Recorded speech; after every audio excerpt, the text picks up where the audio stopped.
Hello, hello, hello. Good morning. Today is Wednesday na grabe, nasa gitna na po tayo ng araw ngayon. Nandito na po kami sa shop. Kanina, I do vlog, nagbigla siya nag-quiet.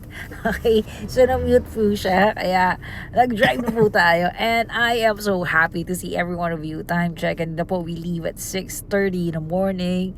At syempre, kasama ko na naman si Mother. Hello, Mother. Say hi. Hi ka muna. Ayan. So, ngayon, lagi ko makakasama ang aking mother kasi siya po ay may special condition, and at sa kanyang special condition ay kailangan niya ng special attentions. Ano? So today, nandun pa rin po tayo sa ating series ng ating journey of transitions and shifts, no? So, alam nyo, siguro sa aking lakbay sa buhay, isa yan sa parang regular na at part na part na siya talaga ng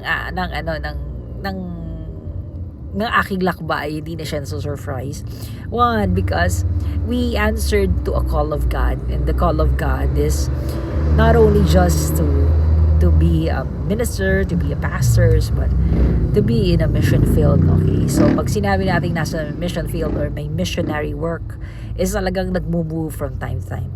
Kaya nga po, kung bakit ko nasasabi ang aking mga sinasabi ngayon, okay, about change, about shift, about making decisions, no, para magkaroon ng change ng buhay natin, is that because me and my family, ginorni namin yon, nilakbay namin yon, at napakahirap lalo na pag family, no. And we thank God, by God's grace and mercy, when we ship and we do movements from different places, madaming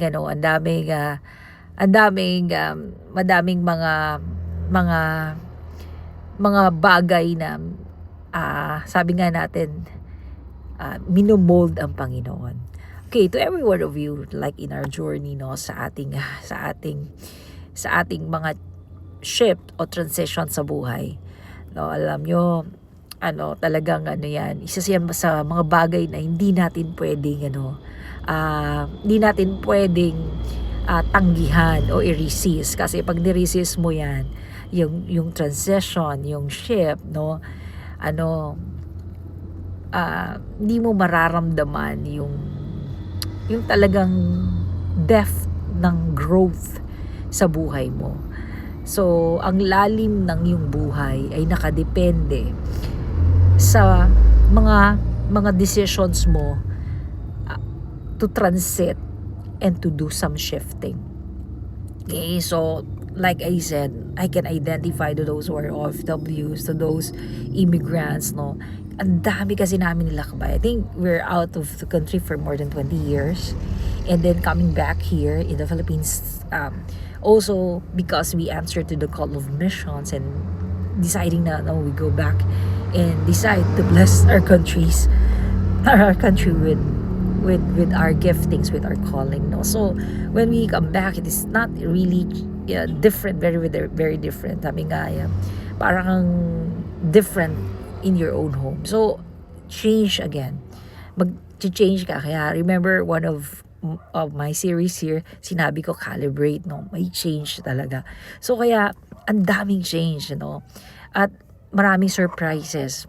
Pag nag-change ka, your temper change, your attitude change, may mga values ka na nabibend, at may mga values ka na lumalalim. So sa bawat change natin, ito yung mga makikita natin. So like I said, everything that I said to every one of you is just an overview.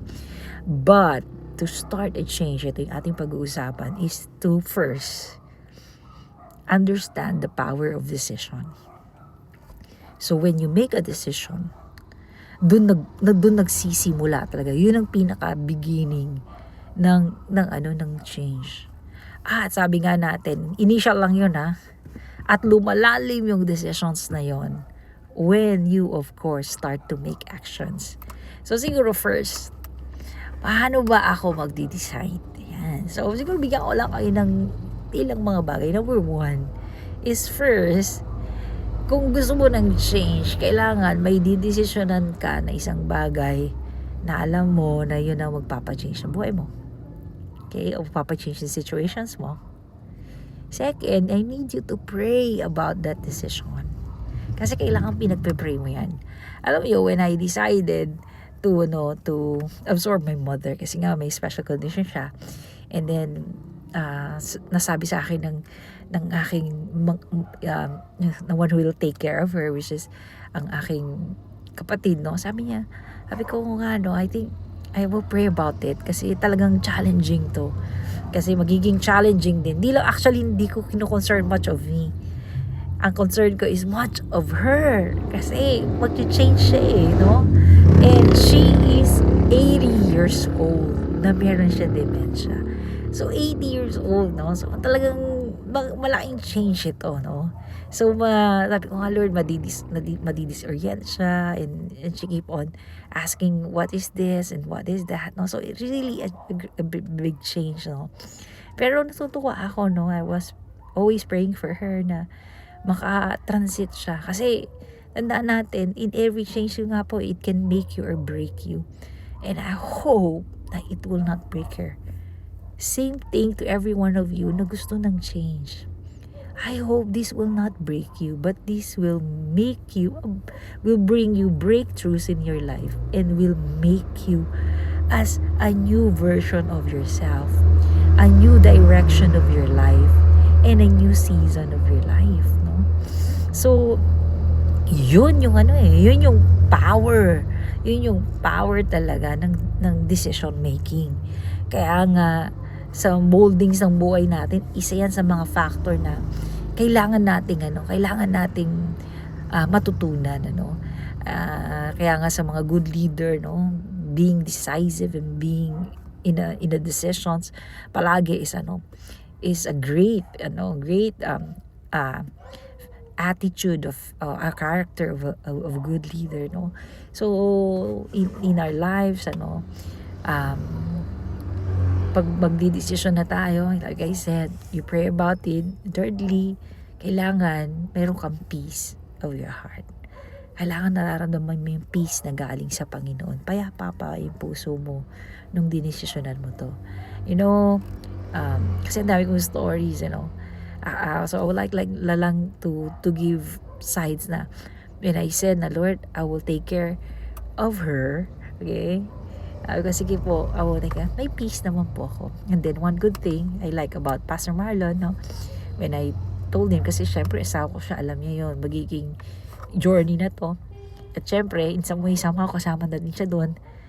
Then, he welcomes it and he's happy that I made the decision to do that. So that one brings additional peace to me. At the same time, when I start doing it, sabi ko, magta-transit na tayo, also brings joy. So that third, fourthly, dapat may in doing actions, may joy po yun. So alam ko this might be not so easy to every one of us because there's no easy thing in doing a journey, but I know that when we do something different, may different result, and especially if we prayed about it, may bagay na gagawin ng Panginoon sa atin. So, to every one of you na nasa ibang bansa, in OFW, and even in this, you are here, you made a change. Siguro po, you will consider things that I'm saying to every one of you, and praying that you will make a right decision and take action on it, and at the same time, seeing change into your life, giving you breakthroughs after breakthroughs. Again, I hope that you will have a wonderful, wonderful day to every one of you. Okay, decide and take action. So, bye-bye na po for now. Say na bye-bye, mother. Okay, bye-bye. Bye-bye. Okay, bye-bye, everyone.